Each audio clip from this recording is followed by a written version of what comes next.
네, 우리 삶에는 참 일이 끊임없이 이렇게 일어나는 것 같습니다.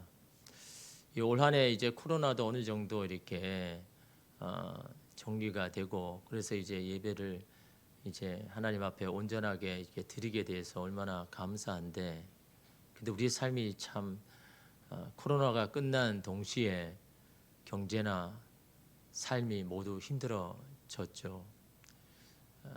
고금리와 물가 인상을 통해서 참 살아가는 우리 서민들의 삶이 녹록지가 않습니다. 얼마 전에 그 참사 때문에 참 많은 사람들의 아픔과 슬픔이 여러분 있었지 않습니까? 그것을 보낸 후에 이 추수감사주의를 맞이하기에 참 마음이 어렵습니다. 무엇을 감사드려야 할까? 어떻게 하나님 앞에 감사해야 될까? 그래도 우리 자녀들은 괜찮지 않느냐라고 비교해서 감사하기에는 여러분 이 나라 이 민족이 당한 슬픔이 너무 크기에 우리가 감히 어떻게 그렇게 할 수 있겠습니까? 저들은 죽어가는데 내 자녀만 괜찮다라고 어떻게 그것으로 감사를 여러분 드릴 수가 있겠습니까? 모든 이들의 아픔이고 슬픔, 또 우리가 함께 짊어가야 할 그런 어려움임에도 불구하고 여러분 이 감사주의를 맞이하는 오늘 우리가 하나님 앞에 뭘 감사해야 될까? 여러분 지난주에 제가 한 주 동안 감사의 제목을 다 생각해 보셔서 오늘 이렇게 다 한번 적어보라고 하셨는데 그것을 많이 여러분 감사를 캐내 가지고 적으시 있는 분 반면에 쓰려고 하니까 도무지 뭘 하나님 앞에 감사해야 될까 몰라서 아직 쓰지 못하신 이런 분들도 있을 겁니다. 우리는 어떤 상황에서 사실은 감사해야 하는 거죠.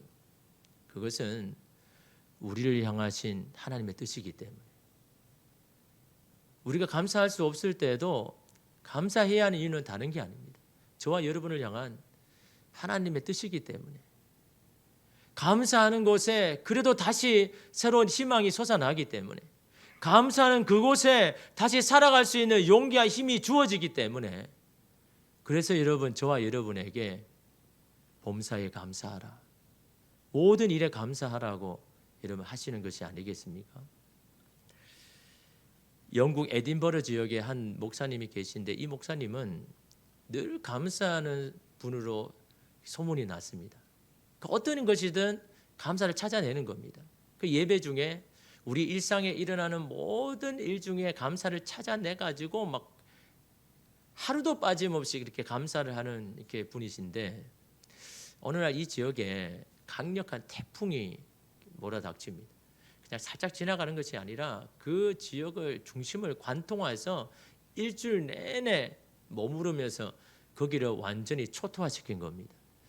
그러니까 그 지역에 있는 모든 터전들을 하루아침에 다 잊어버리고 뭐 농장부터 시작해서 모두가 다 날아가 버리고 살 집도 없이 다 깨어져 버린 그런 상황에 여러분 처한 거죠. 무엇부터 시작해야 될지, 어떻게 시작해야 될지 모르는 그런 마음을 가진 사람들.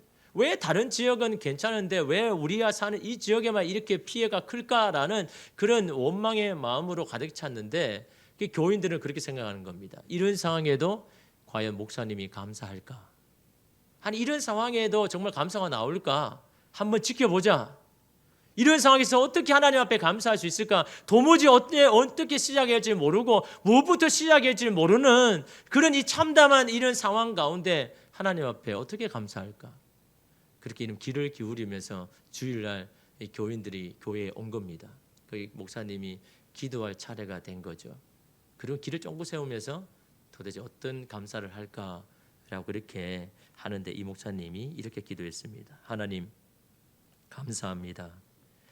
지난주에 강력한 태풍이 우리 마을을 지났습니다. 그로 인해 입은 피해가 실로 끔찍합니다. 그러나 주님, 그런 최악의 상황이 항상 일어나지 않음을 감사드립니다. 그리고 충분히 복구할 수 있는 좋은 날과 시간을 다시 주심을 감사드립니다.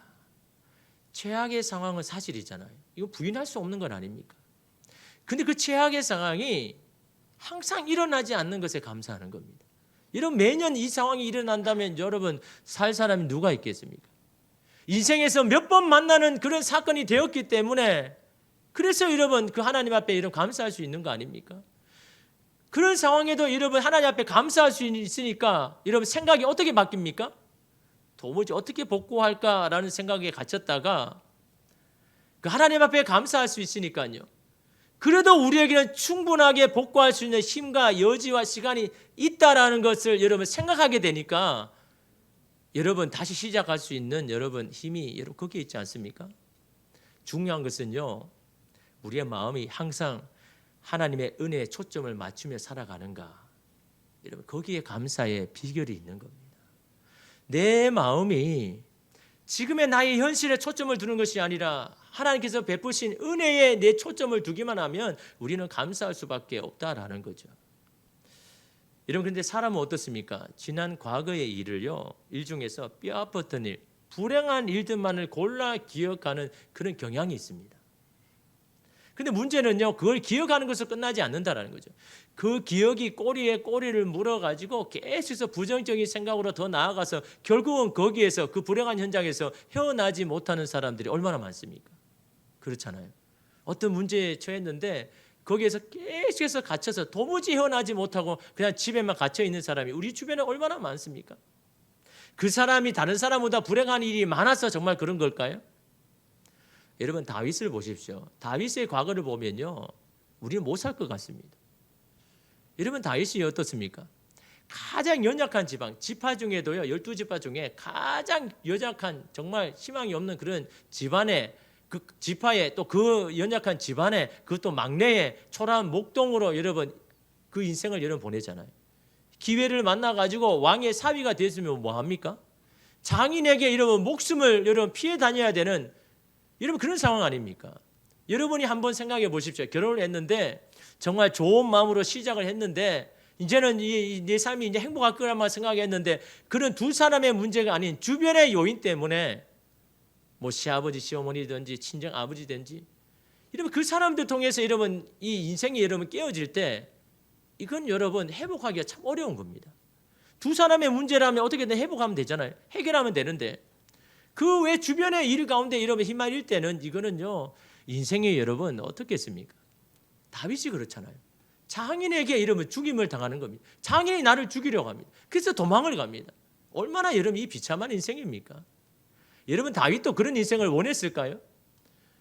왕의 사위가 됐으니까 이제는 내 삶에 대해서 꿈을 꿨을 때인데 그 꿈은 완전히 사라지고 도망해야 되는 그것도 더 이상 도망하지 못해가지고 원수에 날아가가지고 미친 채 행동을 하는 어떨 때는요 먹을 것이 없어가지고 정말 구걸하는 그런 다윗의 인생 아닙니까?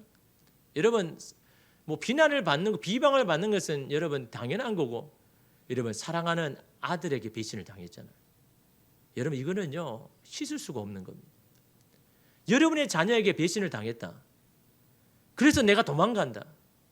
여러분 이처럼 비참한 여러분 상황이 어디 있습니까? 이처럼 불행한 일이 어디 있습니까? 여러분 저 같으면요 아니 못 살 것 같습니다. 버티지 못할 것 같습니다. 여러분 다윗이 그 불행한 일들만 생각했다면요 어떻게 살 수가 있겠습니까? 그런 인생을 여러분 받아들일 때 여러분 어떻게 버틸 수가 있겠습니까? 그러나 여러분 다윗을 왜 여러분 감사의 사람이라고 이런 말하고 있는 걸까요? 그런 불행보다 하나님의 은혜를 더 크게 보았다라는 겁니다. 이러한 불행 가운데도 베푸신 하나님의 사랑과 보호를 더 크게 마음에 두었다라는 겁니다. 과거를 생각하면서 하나님의 은혜를 생각하니까 감사하지 않을 수 없었다라는 거죠. 지난날에 있었던 모든 일들은 불행들은 생각나지 아니하고 불행이 없어서가 아닙니다.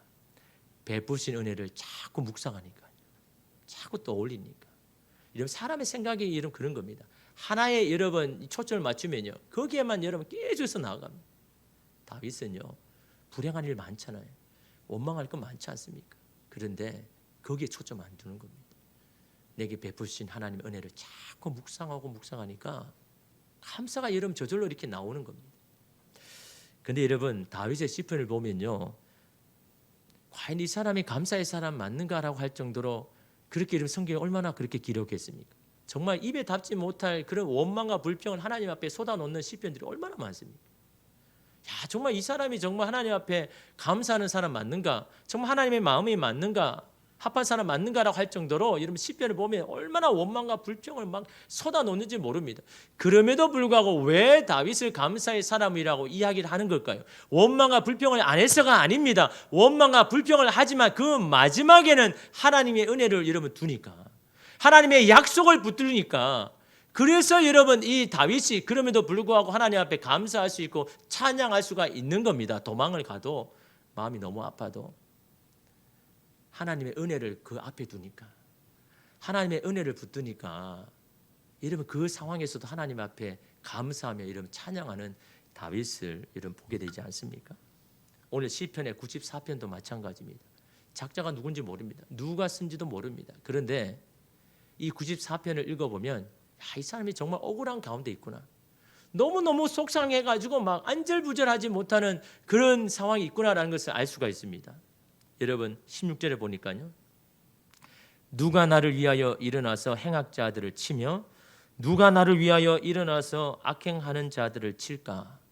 자신을 힘들게 하고 악을 행하는 그들을 보면서 누가 나 대신에 이 원수를 갚아줄 것인가? 내 대신에 이것들을 해결해 주실 것인가? 보니까 아무도 없는 겁니다. 그동안 평소에는 나를 잘 대해주고 가까이 있는 사람이요, 내가 어려운 상황에 처하고 코너에 몰리니까 나를 도와줄 리 아무도 없다라는 겁니다. 그래서 하나님 앞에 여러분 누가 내 대신에 이 원한을 풀어줄까? 나를 갚아줄 사람은 아무도 없다라는 여러분 그런 고백을 하지 않습니까? 그런데 그 하나님 앞에 불평하는 이가 어떻게 고백합니까? 17절에 보니까요. 여호와께서 내게 도움이 되지 아니하셨다면 내 영혼이 벌써 침묵 속에 잠겼으리로다. 나에게 악행을 행한 사람 앞에 너무 속상해가지고 막 하는데 나를 도와줄 사람 아무도 없습니다. 하나님 어떻게 이렇게 내가 어렵다고 이렇게 다 따라갑니까? 라고 불평하던 이 사람이 뭘 생각하게 되는 겁니까? 그래, 벌써 침묵 속에 잠겼다라는 것은 무슨 말이냐니까, 내가 죽었다면 이런 불평조차 못했을 거다. 나는 그냥 침묵 속에, 그냥 무덤 속에 갇혔을 거다. 다시 말하면 하나님이 나를 안 도와주셨으면 내 이 생명조차도 부지 못했을 것이고, 그리고 이처럼 불평하지도 못했을 거다. 내가 이렇게 불평하는 것조차 하나님이 나를 살려주셨기 때문에, 내 생명을 지켜주셨기 때문에 이렇게 하나님 앞에 내가 불평할 수도 있는 것 아닌가 라는 것을 여러분 이 사람이 깨닫게 되는 거죠. 하나님이 나를 도와주시지 않았다면 어쩔 뻔했는가? 비록 그들로 인해서 내 삶이 힘들어졌지만 그래도 죽지 않았지 않는가? 나를 기억하시고 나를 도와주시는 하나님이 여전히 계시지 않는가라는 생각으로 이런 바뀌었다라는 거죠. 여러분 좀 전까지 자신을 도와줄 사람이 아무도 없다고 탄식하는 사람이 어떻게 하나님께서 자신에게 행하신 도움을 주신 것을 감사하고 있는 것일까요? 그 이유가 뭘까요? 그것은요, 맨 마지막에 만약에 하나님을 두었기 때문에, 삶에서 여러 가지 만나는 문제를 만났을 때 하나님을 맨 마지막으로 내세웠다는 겁니다. 다시 말하면 내 생각이나 말에 마지막에 하나님의 약속, 하나님의 말씀을 배치해서 문제에 대한 답을 신앙적으로 결론을 지었다는 거죠. 이것이 여러분 그에게 다시 한번 살 수 있는 여러분 희망이 생기는 겁니다. 여러분 우리가 살다 보면 하나님께 원망할 일들이 왜 안 생기겠습니까? 하나님께 소원함을 가질 때도 있죠. 그러니 하나님을 향하여 불평할 수도 있습니다. 그렇게 하더라도 그 마지막은 하나님의 약속을 붙잡아야 된다는 겁니다. 신앙으로 결론을 내어야 된다는 겁니다. 그런 자가 이러면 감사할 수 있는 겁니다. 한 목사님이 어느 날 낙심 중에 있는 성도를 신방했는데 그가 이런 고백을 하는 겁니다. 하나님이 계시는데도 제 인생은 왜 이 모양인지 모르겠습니다. 교회에 나가기는 하지만 집안은 여전히 엉망입니다. 기도를 해봐도 풀리는 것은 별로 없습니다. 감사해야 한다는 것은 알지만 매사에 힘이 듭니다. 이 이야기를 가만히 들어보니까요, 맞는 것 같아요. 동의가 가는 겁니다. 그렇지, 왜 하나님은 그렇게 하셨지? 왜 그를 도와주시지 않지? 왜 그의 기도에 침묵을 하지? 그런 생각을 하니까 도무지 이 사람에게 뭘 답변과 도움을 줘야 될지 모르겠다라는 거죠. 내가 그런 마음이니까. 그 말을 들어보니까 동의가 가니까 도무지 이 사람에게 뭘 이야기할지를 여러분 모르겠다라는 겁니다. 그런데 이 사람이 말하는 그 특징을 보니까 똑같더라는 겁니다. 하나님을 이야기하면서 신앙을 이야기하면서 기도를 이야기하면서 마지막은 자기의 형편을 이야기하더라는 거예요. 자기의 상황을 이야기하더라는 거예요. 신앙적인 말로 시작했다가 자신의 문제에 처한 그런 상황만을 여러분 마지막으로 하나님 앞에 올려드리다라는 거죠. 예를 들어서 여러분, 하나님은 선하시고 좋으신 분이지만 난 여전히 힘들어 라는 그렇게 말하는 것과 난 힘들지만 그래도 하나님은 선하셔 라는 말에 무슨 차이가 있습니까? 순서가 바뀌고 그러면 같은 말이지 않습니까? 뭐가 차이가 있는 겁니까? 하나님은 선하시고 좋으신 분이지만 나는 여전히 힘들어. 나는 힘들지만 하나님은 여전히 선하신 분이셔. 뭐가 차이가 있습니까? 강조점의 차이가 있는 겁니다. 전자는 자기의 현실, 처한 상황에 강조점을 두고 후자는 하나님께 강조점을 두는 겁니다. 그러면 이 두 사람의 이 두 개의 차이는 확연하지 않습니까? 어디에 강조를 두는지, 무엇에 더 마음을 주는지에 따라서 마지막이 긍정적으로 끝날지 부정적으로 끝날지가 결정이 난다라는 그 말 아닙니까? 마찬가지로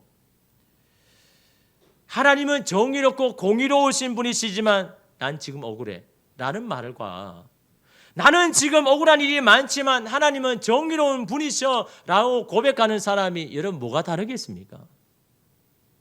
하나님은 정의로우시지만 나는 지금 너무 억울해하는 사람은요, 그 억울한 일에서 벗어나지 못하는 겁니다. 그러나 나는 지금 억울한 일이 많지만 하나님은 선하시고 공의로우시고 정의로우신 분이시기 때문에 이 모든 것을 다시 원위치로 해놓으실 것이야 라고 믿는 사람의 삶은요 다를 수밖에 없다라는 거죠. 하나님이 결론이 되어야 되는 겁니다. 신앙이 결론이 되어야 되는 겁니다. 약속의 말씀이 내 생각의 마지막에 여러분 이정표를 찍어야 되는 겁니다. 그런 자가 하나님 앞에 여러분 감사할 수 있고 그런 자가 다시 시작할 수 있는 힘과 용기를 바로 여러분 거기서 얻는다라는 겁니다. 그럴 때 우리의 태도가 달라지는 겁니다. 우리의 반응이 달라지는 겁니다. 우리가 살아가면서 맞이하는 불공평한 상황, 억울한 일, 언제든지 누구에게나 일어나는 일 아닙니까? 그게 현실입니다. 그런 가운데도 우리를 도와주시는 하나님의 선하심, 도우심도 여러분 이 분명한 사실이다라는 거죠. 중요한 것은 이처럼 이 분명한 이 상반된 이 사실을 우리의 고백에 어디에 두느냐 하는 것에 이름 달려 있다라는 거죠. 문제를 크게 보고 있는가 아니면 하나님을 크게 보고 있는가? 내 슬픔을, 내 실패를 크게 보고 있는가 아니면 하나님을 더 크게 보고 있는가? 거기에 여러분 인생이 달라진다라는 것을 이런 말씀하고 있지 않습니까? 이것을 깨달은 시편 기자는요 이전과는 전혀 다른 태도를 고백을 합니다. 18절에 보십시오. 여호와여 나의 발이 미끄러진다고 말할 때에 주의 인자하심이 나를 붙드셨사오며. 지금 여러분 발이 지금 미끄러진다고 지금 말하고 있을 때에 뭘 생각을 한다고 합니까? 과거에 나를 붙들어 주신 그 하나님, 그 하나님을 마지막으로 여러분 내놓잖아요. 나는 지금 미끄러지고 있지만 여러분 이 미끄러진다라는 이 표현, 내 발이 미끄러진다는 이 표현은요 갑자기 당한 상황이 아닙니다. 점진적으로 여러분 나빠지는 어떤 최악의 상황, 그런 가운데 있을 때 내 발이 지금 미끄러지고 있습니다. 어디까지 내려갈지 모릅니다라는 그런 고백이거든요. 내 힘으로 버텼지만 계속해서 극한 상황으로 나아갑니다. 도저히 내가 되돌릴 수 없습니다. 내가 버텼지만 더 이상 내 힘을 할 수 없습니다. 내 상황이 그렇습니다 라고 말할 때 내 발이 미끄러질 때에 이 현실이 그런 거죠. 그럴 때 어떻게 했습니까? 과거에 동일한 그 상황에 나를 붙들어 주셨던 그 하나님을 내가 기억합니다. 그 하나님이 지금도 나를 붙들어 줄 것입니다 라는 마지막을 여러분 이렇게 고백하고 있는 여러분 모습을 보십시오. 전에 그런 상황에 있었던 나를 붙드셨습니다. 나를 지켜주셨습니다. 나를 건져주셨습니다. 이런 고백을 하고 있습니다. 지금 미끄러져가는 상황에 놓였지만 걱정하고 두려워하지 않을 것입니다. 과거에 동일하신 하나님께서 지금도 나를 붙들어 주실 것이기 때문에 나는 더 이상 두려워하지 않겠습니다. 근데 이런 만약 하나님은 인자하신 하나님이시라면서요 우리를 향한 변함없는 사랑을 베푸신다고 하셨지 않습니까? 그런데 왜 지금 나는 더 최악으로 치닫고 있습니까? 왜 지금은 나를 붙잡아주지 않고 있습니까? 라고 고백했다면 여러분, 그는요 그 수렁에서 벗어나지 못했을 겁니다. 미끄러지고 있다고 말할 그 현재 그때에 인자하심으로 나를 붙드셨던 여러분 그 하나님을 여러분 우리의 인생의 결론에 여러분 두어야 된다라는 그 말씀 아닙니까? 또한 여러분 19절에 보십시오. 내 속에 근심이 많을 때에, 이 현재잖아요. 내가 여러 가지 생각으로 근심이 많습니다. 그때에 주의 위안이, 주의 위로가 내 영혼을 즐겁게 하시나이다. 근심이 많을 때가 현재 아닙니까? 그러한 때에 주의 위로를 바라보는 겁니다. 내 영혼을 즐겁게 하실 주님의 그 위로를 바라보니까요, 여러분 이런 근심이 많은 때에도 하나님 앞에 여러분 감사할 수 있는 고백이 여러분 나오지 않습니까? 그러기에 여러분 그는 어떻게 합니까? 그런 감사의 고백을 하니까 이제는 여러분 다르게 반응합니다. 21절에 보니까 그들이 모여 의인의 영혼을 치료하며 무지한 자를 정죄하며 피를 흘리려 하나. 이런 상황에서는 여러분 예전 같았으면요 막 그 몸을 방방 뛰면서 막 몹싸고 억울해 가지고 막 그렇게 같이 덤비든지 싸우든지 막 그렇게 했을 텐데, 그러나 이제 그는 그렇게 하지 않습니다. 22절에 보십시오. 여호와는 나의 요새시요 나의 하나님은 내가 피할 반석이시라. 악인들이 모략을 꾸미고 나를 해하려고 해도 주님이 나의 하나님 되시고 나의 반석이 되시고 내가 요새가 되기 때문에 이제는 더 이상 그들을 두려워하지 않겠습니다. 걱정하지 않겠습니다. 여러분 이것이 바로 하나님을 결론에 둔 사람의 고백 아닙니까? 지금이 내 인생의 끝이라고 생각하지 말고 내 미래에 하나님 이끌어 주실 그 하나님의 선하신 손길을 내 인생의 마지막에 두는 사람이 여러분, 이렇게 여러분 어떤 상황을 대할 때도 태도가 달라지는 거, 반응이 달라지는 건 아닙니까? 그러니까 여러분 어떻게 합니까? 하나님께 모든 것을 다 맡기죠. 23절에 보니까 그들의 죄악을 그들에게로 되돌리시며 그들의 악으로 말미암아 그들을 끊으시리니 여호와 우리 하나님이 그들을 끊으시리로다. 원수 갚는 걸 내가 하지 아니하고 하나님 앞에 다 맡기고 하나님께서 그렇게 하실 줄 믿습니다. 그런 나는 하나님 앞에 이런 감사하고 있는 여러분 이 시편 기자를 보십시오. 처음에 하나님 앞에 원망하고 불평했잖아요. 도대체 하나님 이 세상이 이렇게 어떻게 돌아가는 겁니까? 이렇게 악인이 판치고 악행을 행함에도 불구하고 아무렇지게 살아가는 인생, 하나님 이런 세상 어떻게 이런 이대로 내버려두십니까? 라고 불평하고 원망했던 여러분 그 사람이 하나님에 대한 믿음과 확신으로 감사하고 있는 이 사람의 모습, 결론이 여러분 하나님께 두니까 그러잖아요. 신실하지 하나님의 약속을 붙잡으니까 이런 그렇게 할 수 있는 건 아닙니까? 감사는 상황과 형편이 아니라 내 마음과 생각의 초점을 어디에 두느냐에 달려 있다라는 것을 이런 말씀하고 있지 않습니까? 공의로우시며 정의를 행하시는 하나님을 여러분의 결론에 두십시오. 우리를 구원하시어 어떤 상황에도 우리와 함께 하시는 하나님의 말씀을 여러분의 삶의 결론에 두십시오. 그럴 때 우리는 감사할 수가 있는 겁니다. 감사할 수 없는 상황에도, 도무지 감사의 제목이 생각나지 않는 그 순간에도 하나님 앞에 감사할 수 있는 비결은 바로 우리의 인생에 하나님을 결론에 둘 때, 그럴 때 우리가 할 수 있는 건 아닙니까? 여러분 요셉을 보십시오. 13년 동안 종살이 했습니다. 억울한 누명에서 감옥에 갇혔습니다. 자기가 원했습니까? 아버지의 그런 사랑을 독차지했던 요셉이요, 형제들의 시기로 여러분 죽을 고비를 얼마나 많이 넘겼습니까? 보통 이런 상황 같으면 어떻습니까? 부정적인 사람이 될 수밖에 없죠. 아니 비판적인 사람이 될 수밖에 없잖아요. 자신을 힘들게 하였던, 자기를 죽이려고 했던 형제들을 자기 인생의 결론에 둔다 그러면요, 이 사람은, 요셉은요 맨날 형제를 원망하고 불평할 수밖에 없잖아요. 저 형제들만 아니면 내 인생에 이렇게 되지 않았을 텐데, 저 형이 그래도 나에게 이렇게 하지 않았으면 내가 이렇게 이 상황에 있지 않았을 텐데, 그의 인생은 맨날 이런 불평하고 원망하지 않았겠습니까? 그런데 어떻게 요셉은 그런 상황에도 신실하신 하나님 믿음 잊어버리지 아니하고 주님 붙잡고 갈까요? 도회살이를 해도, 억울한 누명을 갇혀가지고 감옥에 있어도, 사람의 도움을 받을까 싶어서 했는데 2년 동안도 아무런 연락 없이 감옥에 갇혔을 때, 그때도 여러분 어떻게 하나님 신실하신 하나님을 붙들 수 있었을까요? 요셉은 하나님의 섭리를 그의 인생의 결론에 두었습니다. 이 모든 상황 위에 하나님의 뜻과 계획이 있음을 믿고 여러분 살아갔지 않습니까? 그래서 여러분 형제들과 다시 재회했을 때 뭐라고 고백합니까? 창세기 45장 5절 말씀에 당신들이 나를 이곳에 팔았다고 해서 근심하지 마소서, 한탄하지 마소서. 하나님이 생명을 구원하시려고 나를 당신들보다 먼저 보내셨나이다. 사실 여러분 이렇게 고백할 일이 아니잖아요. 자신의 청춘을 완전히 망가뜨린 형제 아닙니까?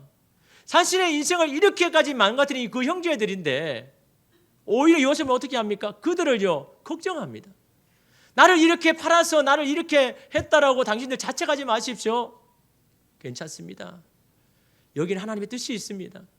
여러분을 살리려고 나를 먼저 이렇게 보내신 하나님의 뜻과 섭리가 있습니다라고 여러분 그렇게 고백하는 여러분 이 요셉은요 자신의 인생을 불평하고 원망하고 살지 않았습니다. 오히려 여러분 어떻게 합니까? 그래서 여러분 하나님의 뜻과 섭리를 믿고 감사하는 자는요 삶이 여러분 다른 겁니다. 여러분 요셉이 마지막에 총리 대신이 되었죠. 어떤 사람은 그럽니다. 아니 뭐 총리 대신 됐으니까 형제들에게 그렇게 넉넉한 마음을 베풀지 않을까라고 생각하지만 여러분 그게 쉬운 일입니까? 오히려 힘을 가지면요 오히려 그 힘을 가지고 원수를 갖고 보복을 하려고 하지. 내가 이제 힘을 가졌으니까 이제 이런 문제는 이제 없어도 돼, 생각 안 해도 돼, 그런 문제가 아니잖아요. 철저히 원수 아닙니까? 내 인생을 완전히 송두리째 망가뜨린 사람 아닙니까? 그런 사람에게 세상의 힘을 얻었습니다. 그러면 대부분의 사람들은 그 힘을 가지고 복수를 하죠. 갚아주려고 하죠. 그렇지 않습니까? 아직도 마음에 원한이 있고 그게 해결되지 않는 사람은요 세상의 힘을 가지고 재물을 가지면요 하나님이 원하시는 삶 살지 않습니다. 자기의 원한과 기분을 해결하려고 그 힘을 하죠. 그러나 요셉은 어떻게 합니까? 세상 힘을 가졌습니다. 애국 사람들을 불쌍히 여기고 궁일이 여기고 도와주려고 하잖아요. 가뭄이 왔을 때 앞으로 가뭄이 오는데 저들이 이제는 어떻게 살아갈까? 저들을 위해서 미리 곳간에 저장해 두고 그 어려운 때에 그걸 풀어가지고 이 사람들이 살아갈 수 있도록 해야지. 여러분 애국 사람이 어떤 사람입니까? 자기를 노예로 삼았던 나라잖아요. 자기의 억울한 누명을 끼쳤던 자기 인생에서 없었으면 하는 사람들이 애국 사람 아닙니까? 근데 여러분 그 사람들을 향하여서 궁일이 여기는 마음, 너그럽게 여기는 마음, 도와주려고 하는 마음. 요셉이 여러분 세상의 힘을 얻었지만 재물을 얻었지만 여러분 그런 사람이 되잖아요. 여러분 세상의 힘과 권력을 가졌다고 다 이렇게 합니까? 아니잖아요.